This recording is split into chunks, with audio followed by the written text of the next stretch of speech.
Yo, welcome back to The Cap. This is episode 219. I am Nate Sperlin. That is RJ Leachin. And on this episode, we discuss 3 projects. The first one being Chavo's World 2 from Chavo and Pi'erre Bourne, followed up by Bo Jackson from Boldy James and The Alchemist. And we finish it off discussing Pyrex Picasso by Benny the Butcher. RJ, what is your favorite project?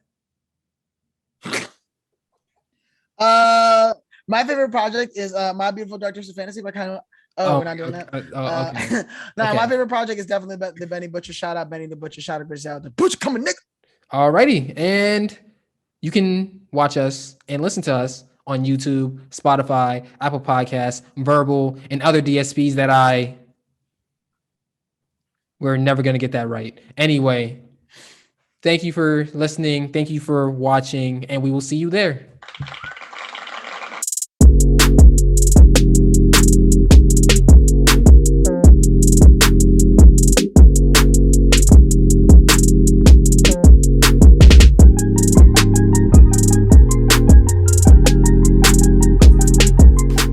Yo, welcome back to The Cap. This is episode 219. Here with RJ Leachin. I am Nate Sperlin. It's your weekly tour through hip-hop, ladies and gentlemen. Thank you for listening. Thank you for watching. RJ, before we even started this, RJ made a terrible joke, so I'm not even trying to recognize this man right now. It was kind of funny, but he was wilding. That being said, I am Nate Sperlin. That is RJ Leachin, as I just said. Thank you for listening. It was on YouTube, Spotify, Apple Podcasts, Verbal, or other DSPs that... You're terrible. You are fucking terrible. Oh my God. Guys, if you ever watch Inside the NBA, Ernie Johnson has a segment called the Neato Stat of the Night, and it never has a sponsorship. So he's always like unsullied by sponsorship since, and then one of the guys, either Shaq, Kenny, or Charles, say it's since 1989. And I'm trying to get that type of chemistry with RJ, but apparently he doesn't want to take the podcast to the next level. So thank you for that, RJ. With that shirt on. But yeah, thank you for listening and watching. If you're on YouTube, Spotify, Apple Podcasts, Verbal, or other DSPs that I will not name here, do us a favor, hit the like button and subscribe. Also follow us on Instagram and Twitter at OldMilk Media.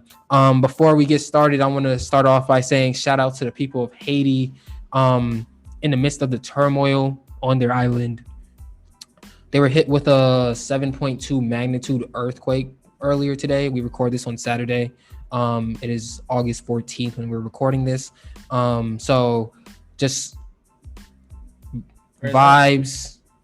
I hope everybody over there in Haiti is safe. That's just an unfortunate thing, especially with all the other turmoil that's happening for the island. So sending love to the people of Haiti and people of the Haitian diaspora. So yeah. But yeah, RJ, how you doing today? Good day, man. I need a haircut badly. I ain't gonna lie though. Couldn't make it happen today, so I'm gonna try to do it as soon as possible. Haircut? What's that? I don't know her. You don't even get no shape ups enough? I don't know her. You don't know no shape ups? Huh? Shape up. Huh? You don't know a shape up? Shape up. Huh? You know, it's a little line. I'm the Afro version of KD. I don't think that you want that. I don't think that that's what you want. But yeah, I mean, you got to claim your life, King. Man, hey, man. Claim it. Hey, King. We're all kings today. Okay, this is and we just got off listening to King's Disease 2. So it's an introspective time for us kings out there. Yeah. That being said, let's start off the podcast. Let's give these people what they want here. Let's give these people what they want here. I don't know if tequila is the poison of the people's choice, but I'm sure someone out there likes it. Me? Okay, I'm sure someone not named RJ likes it. Many people not named RJ like it. But that being said, okay, party at RJ's house, everybody. Don't be late. Don't be late. Party at RJ's house. We're gonna have tequila and one TV so we can watch Summer League. That's what we're gonna do. Oh, and we're gonna have mad nuggets. We're gonna have mad nuggets from Wingstop. Denver? No, not from Denver. Okay. Oh, right. From Wingstop. Shout out Rick Ross one time. All right, I'm done with you. I did not like that pun at all. Wow. Jokic would be proud though. I'm sure Jokic would be proud of that little pun that you threw in there. But I'm trying to see, Luka and Jokic come to New York and, get the get the seats filled with Eastern European people. Jokic is better than Luka, but that's a different story for a different day. Anyway, let's start off. He has one player has an MVP and the other doesn't. Let me just say that. Anyway, let's start off. We have 3 projects to talk to you guys today about. We have 3 projects to break down here. And the first one will be Chavo and Pi'erre Bourne's Chavo's World 2, 12 tracks, 33 minutes long. It features Coi Leray and Babyface Ray. RJ, what did you think about Chavo's World 2? I don't understand why Pi'erre keeps linking with this man. But he's all right. Shout out to Coi Leray. I didn't know that she literally met, she loves her brother and her brother loves her, and they've linked back up, as I know that they had some beef or something, whatever. But so I'm happy for, we all about family, shout out Fast and Furious family. But I probably won't go back to any of it. I also feel like the song with Coi Leray, they're talking about emptying clips and shit. Yeah, weren't they raising money? I don't understand. I don't know what because he talks about his PO and all this type of shit. I don't know what they be getting into, but you were not raised like that. You need to relax a little bit, all right? Because you guys, I don't know what they're on, but I feel like now they're just wilding because being raised under a person that understands music publications and media and the news and shit like that. They definitely know how to just stay relevant by saying and doing shit. And I don't like it. I'll be honest, I don't like it. But at the end of the day, hip hop is about staying relevant. So if they can stay relevant, good on to them. Pi'erre's production, chef's kiss, per usual, not out of the ordinary. That's very regular. If you want to listen to a good, can you drop the instrumentals, bro? Just drop the instrumentals. We don't need to listen to him. But other than that, probably gonna come and go for me like Chavo World 1, but it's not special to me, and it's not unique to me either. So it's oh yeah, I know people that do this. I really wish Pi'erre works with these other people rather than you. Yeah. I think Pi'erre Bourne is making respectfully. I think Pi'erre Bourne is making a run for producer of the year. I think that the story of this project, like every Pi'erre project, is the production. I do think that I do want to say that I like the little jingle that Pi'erre has developed for Chavo's World. On some of the songs, it was la la la la la la la la Chavo's World, Elmo's World. I appreciated that. I'm sure RJ did too. We literally started our conversations talking about Dora and how much we appreciate Dora. And the Backyardigans. Even though, yes, we did the Backyardigans too. Even though the mountain is right behind you, Dora, just turn around. But that being said, I appreciated the detail that Pi'erre puts into his production, and once again, he showed it again. One thing I will say is that I don't like the idea of having remixes from your last project on your new project. Had a Feeling is a remix, and Michigan was a remix as well. And personally, this might be a hot take, but when I see remix, in my head, I just think money grab, because it's like what's the point of you remixing this song? Just make something new, I guess. There's no point. There's no nobody listen. Because you ain't even like music when Diddy was remixing everything, and that shit was fire. And that shit was I don't need a remix. Just make something new. It was cool. It was cool. It was a moment. I enjoyed the original, and then we move on. The only remix that I probably like better. See, and also there be some trash remixes out there too. We don't talk about it. Trash. I ain't we don't talk about it, but we don't talk about it. No. Let me tell you. Let me tell you. That one Look, here's what we don't talk about, but I'm gonna talk about it real quick. That one remix, that Future Mask Off remix with Kendrick was ass. No, I don't think that was ass. I think you a hater. No, the one that was remix ass. that was really ass was Drake. You fucked up Lemon. Rihanna let you on Lemon. Yeah. And you fucked it up. That was bad. I'll that was never bad too. forgive you for that shit. Yeah, I listen to Lemon every day. I remember the moment that Drake got on Lemon. Drake got on Lemon, and that's what you did. I'll never forgive you for that. I'll never in my life. I have never ever seen you act like this. You acting totally different. Clearly, someone is still hurt about Certified Lover Boy potentially never coming at this point. I love how Certified Lover Boy not coming out somehow made Kanye also never come out, and now my two favorite artists are just not gonna drop. Oh yeah. So fuck both of y'all. Fuck both of y'all for real. You know what I'm saying? But overall, if you like Pi'erre Bourne's production, I think Chavo's World definitely is worth a listen. I think that I would like to see Pi'erre produce full projects for established artists in similar ways like The Alchemist and Hit Boy do. I want him to produce for Lil Yachty. That would be nice. I would like to see him produce for Lil Uzi. I would like to see him produce. I mean, well, he's produced for Young Nudy, like a full project for Young Nudy, and that was a very good project. But aside from that, I can't really think of partially the Playboi Carti debut album. It was mostly him. It was mostly him, but it wasn't all him. Like they were like the first track, Location, is produced by Harry Fraud, which is a very good beat. And personally, I think it's Harry Fraud's best beat. But set that to the side. Harry Fraud. I would like to see him produce with more established artists, but I also understand what Pi'erre is trying to do. He's trying to launch his Sauce House label, and Chavo is on there along with Jelly. Why you ain't say that? What do you mean? I didn't know that. You gotta. When I asked you what their connection was, you were like, "Oh no, they don't have no connection." And I was like, "No, you ain't say that." You was like, "Why?" You was like, "How did they meet?" And I was like, "I don't know." They're on the same label. That's not how you meet, though. I'm not gonna sign him. Like I'm not gonna sign someone that I never met before. That's what I mean. It's like you should have been like, "Oh yeah, like he." No, I didn't take that. I didn't take it that. I didn't take it that way at all. I didn't take it that way at all. You were like, "How did they meet?" And I was like, "I don't know. I don't know their life stories." Who else? Do you know who else is signed to the label?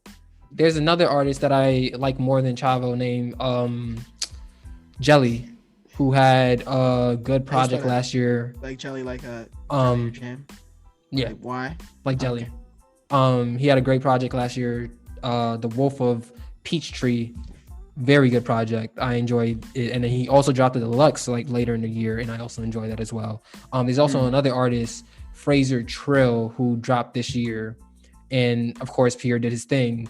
And I think the thing with Pi'erre Bourne dropping these projects with artists on his label is I'm waiting to see, like, Pi'erre is still growing, he's still developing, and that's why I personally think he's the best producer that we have. But that being said, I would like to see the growth from the artists that he puts on these beats. And I don't really see the growth from Chavo's World to Chavo's World 2. And I get that. That's kind of concerning to me. And I guess that's the reason why I'm not really that hype about Chavo as much as I am about Pi'erre. Like, ideally, like when you look at other producer pairings, like when you look at 21 Savage and Metro, you're hyped because they're both gonna pull their weight and they're both gonna do their thing. Hit Boy and Nas is a recent development lately. Both are really good at what they do, and they're both gonna pull their weight. And when they come together, it creates something that's beautiful. Yeah. And I think the artist with the most potential on Sauce House is Jelly, but aside from that, I don't really see much growth from the rest of them. I'm gonna get sound me. You think? Could I see you on a Pi'erre? You'd have to do some singing though on a Pi'erre beat. Yeah, I'm gonna sing. You gonna sing? I'm gonna sing. Can you sing right now? No, I'm not gonna sing right now. Oh, all right. I thought this was the RJ singing hour, but I guess. What? See, you saying my fault. I'm sorry, viewers. I jumped the gun and I dropped the ball, and that's my fault, and it won't happen again. That being said, RJ, what are your favorite songs? Just the Coil Ray song. All right. I mean, I like the start. No, there was one other song. All right. You go though. I liked Tweets. I like Pax. I like American Deli featuring Coil Ray. Those are the first 3 tracks, and I like the last one, Mission Impossible. Oh, in Michigan. Oh yeah, Michigan. That shit was fire. Yeah. It was, but it was from last year, so I didn't put it. It's a remix. Yeah, I know. Anyway, let's move on here. We have another project that is one part rapper, other part producer. We have Boldy James and The Alchemist. Bo Jackson, 14 tracks, 44 minutes long. It features Benny the Butcher, Rock Marciano, Earl Sweatshirt, Stove God Cooks, Currency, and Freddie Gibbs. RJ, what were your first initial impressions on Bo Jackson? First of all, shout out Bo Jackson too, by the way, because I think he deserves a spot in both Hall of Fames, but that's a different story. That's me too. But he Boldy James picks out some crazy covers. I don't know who'd be picking out his covers. I don't know like how he gets like who he designs the shit. It should be fire. Anybody Griselda affiliated, signed, whatever, they spit fire. Just fact. Alchemist, I mean, that's all you gotta say. Yeah. If you know who the Alchemist is, that's all you gotta say. So when you put those people together, they're always going to make fine art when it comes to hip hop. They are connoisseurs in rhyming. And that is what this album is. That is like just a lot of luxurious sounds and great bars. I think, and I think Nate agrees with me, is that there's a level of standing out that I think that he doesn't do. Boldy James, you mean? Yeah, Boldy James. Mm-hmm. I think that Boldy the Alchemist always stands out. I was about to say. Yeah. I think that if you compare him to other Griselda members, that he's the least consistent. Mm-hmm. He's equally as talented as everyone, but I think that there's a level of consistency that he doesn't have yet. I think that it's about time, but I also kind of wish that this came out a little bit later. I think that he could have waited this just like maybe like 4 or 5 more months. I think that the summertime was the wrong time to drop a project like this. Mm-hmm. Did you watch the Tyler the Creator Hot 97 interview? Yeah. It was a really good interview. It really helped me expand my mind on some things.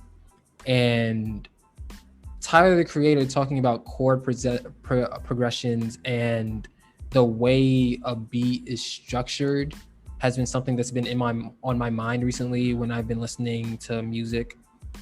And because of that, I found a new appreciation for the Alchemist beats, because he really pays attention to like if you're just listening to an Alchemist beat, some of the things he does are subtle, so you may not catch it.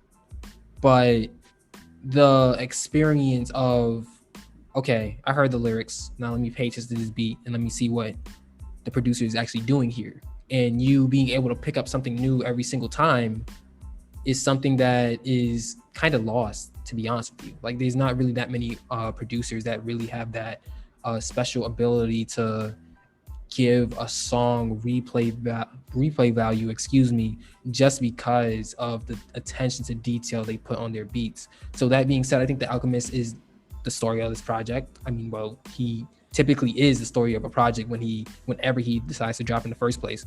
But that being said, I like Boldy James. I think that some of the beats overpowered him. But at the same time, when he gets a nice beat, I think towards the end, the beats really started to favor him more. They were slower and they didn't have as many moving parts with them. So in those situations, when he's rapping, because he's rapping the whole time, obviously, But when I'm getting a chance to actually hear what he's saying and how he's putting words together and how his mind works as he's rapping, it's clear that he's talented, and it's just clear that he's talented.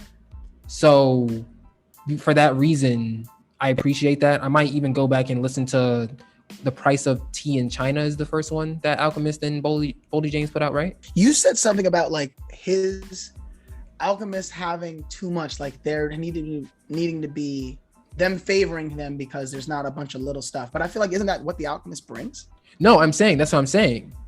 Like, do you think that means that Boldy James should not rap on Alchemist beats? No, I'm saying that he needs to pick and choose what Alchemist beats he raps on. Because it's the same thing like when we talked about Logic last year, and we can admit that we both admit that Logic is a very good rapper.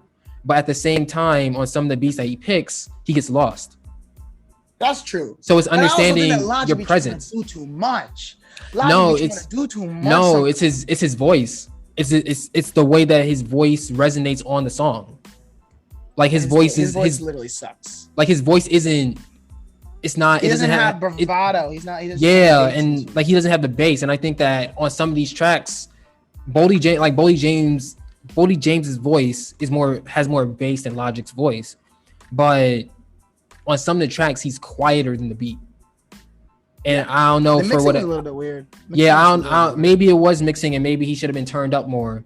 But regardless, the fact of the matter is that he got lost in some songs. So that being said, maybe I'm like I said, like returning back to what I was gonna say, I might go back and listen to their first project, The Price of Tea in China. Is that what it's called? Yeah. Okay, I might go back and listen to that because that thing was fire. Yeah, I'm very interested to. I want to, and I also want to get more into Alchemist beats. I think that's what the next evolution in my music taste will be.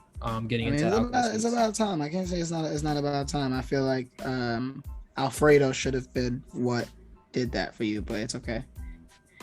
We all figure it out. Alfredo was crazy. We all go through our different processes. And I would also listen to Fetty.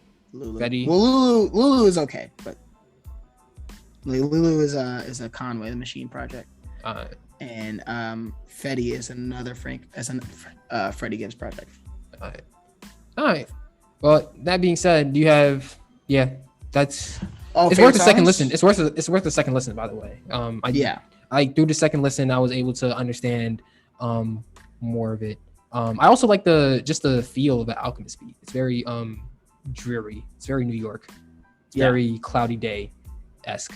And I also like the random audiences that appear on his beats with the clapping and yay. So like I don't know if that's his tag or not. I like that. Yeah, like I don't know if that's his tag or not. But if it's not, just, if it's not, he needs to make it his tag.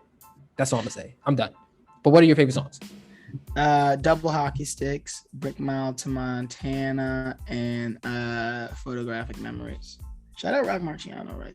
I like Photographic Memories. Flight Risk, Illegal Search and Seizure, Fake Flowers, featuring Currency and Freddie Gibbs. I like Freddie Gibbs' verse in that. And Third Freddie Gibbs is so. I'm ready for another one. I don't know why. I'm already ready. Yeah, but last project we have Benny the Butcher's Pyrex Picasso, 7 tracks, 19 minutes long. Features El Camino, Rick Hyde, and Conway the Machine. RJ, my question to you is: was this project necessary? You don't think that it's necessary? I can tell by that question. Oh yeah. Very, very.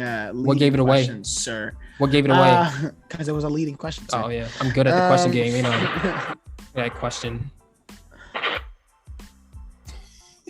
He doesn't have a soundboard, so he has a shirt where that says "boo" on it. He's just like, "Boo."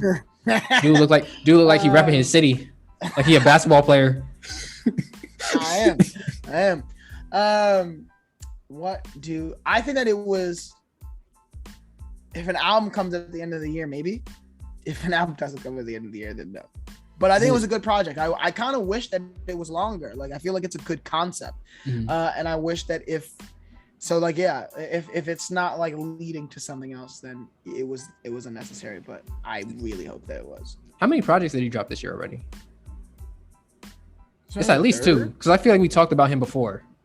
We did this year, but I think this is the 3rd. Oh my god, yeah, I gotta check.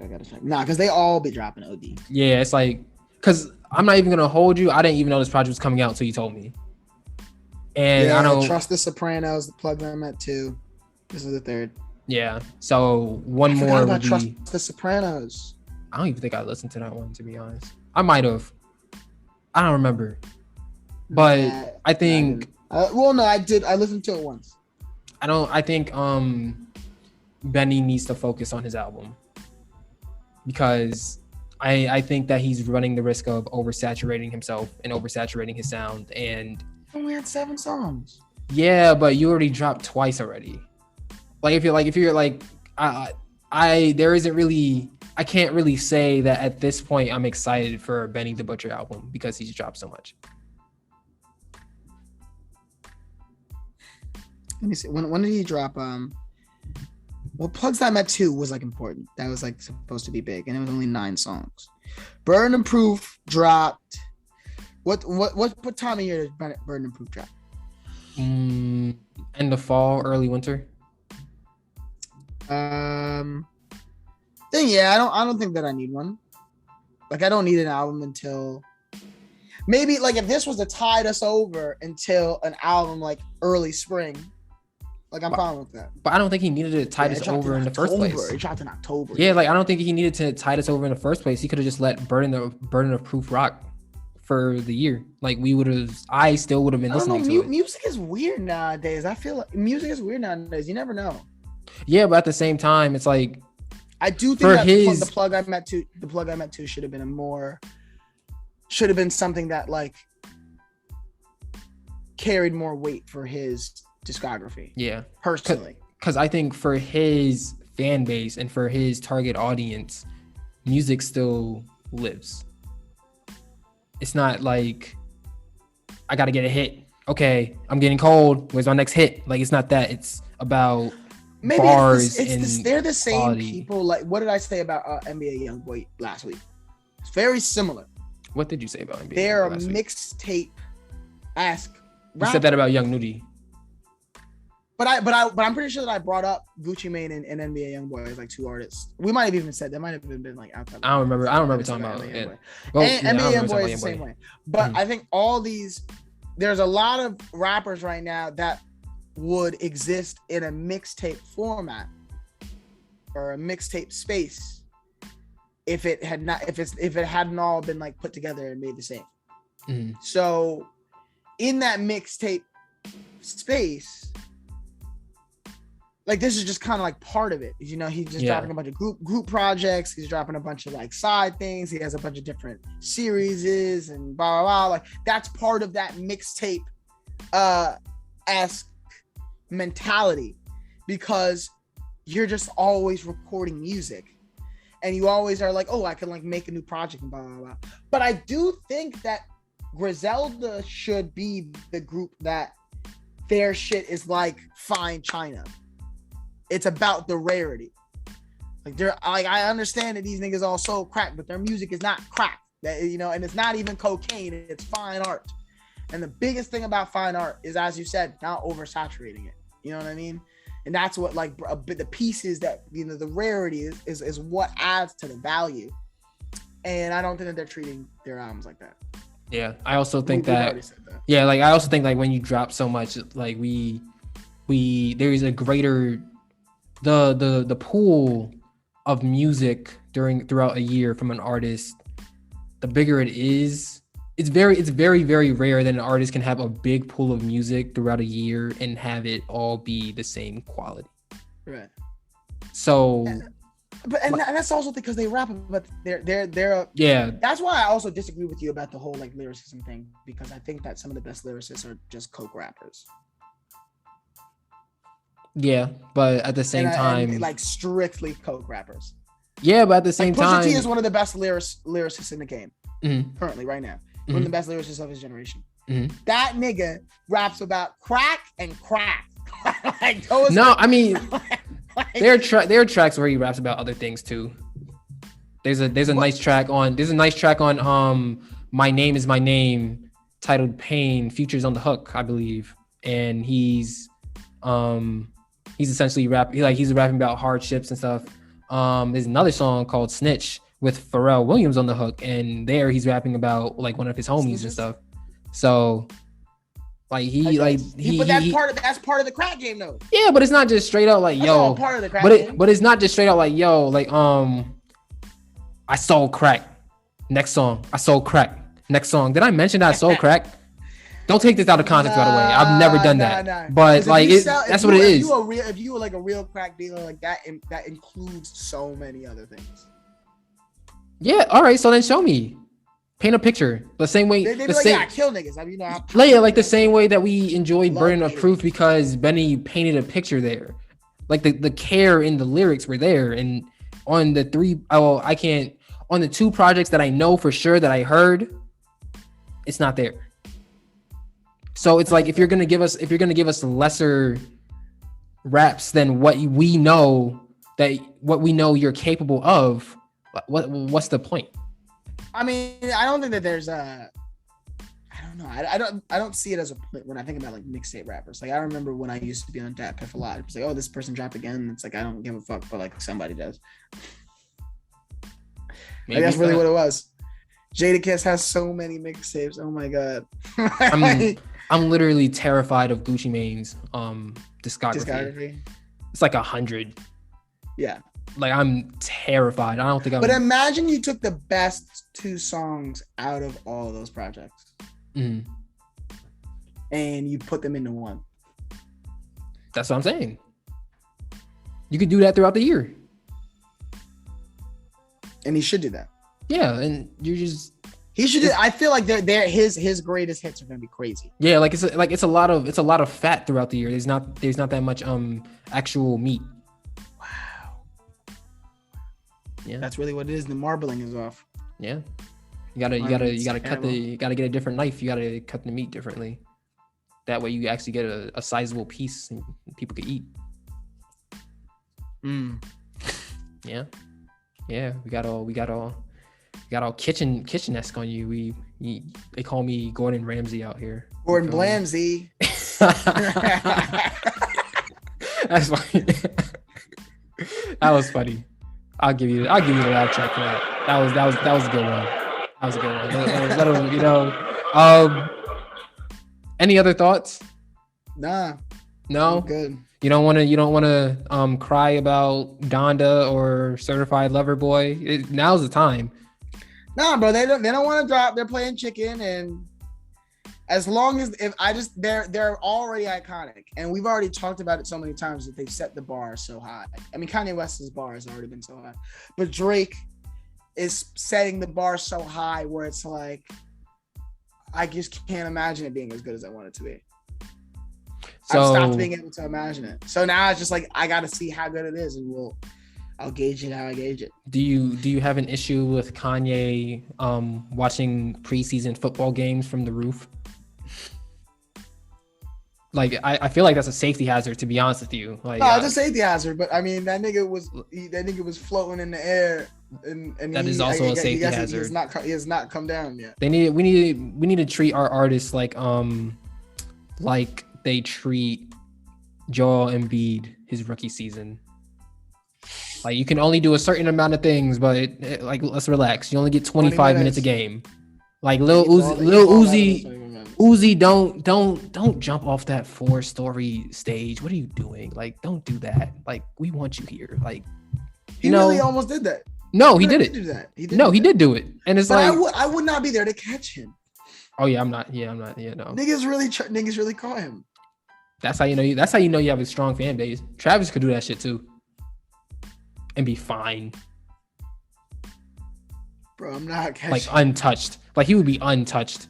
Well, he'd be caught, but like in terms of blemishes, he'd be quite literally touched. Yeah, like in terms of blemishes and like cuts and stuff, he'd be. Imagine they just be unscathed. And he died.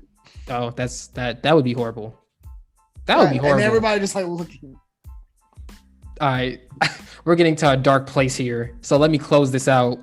That is RJ Levichin. I am Nate Sperlin. This has been The Cap, episode 219. Thank you for listening or watching. Please subscribe, like and subscribe to the channel, share with your friends, leave a comment. Tell us what do you think about the 3 projects that we discussed.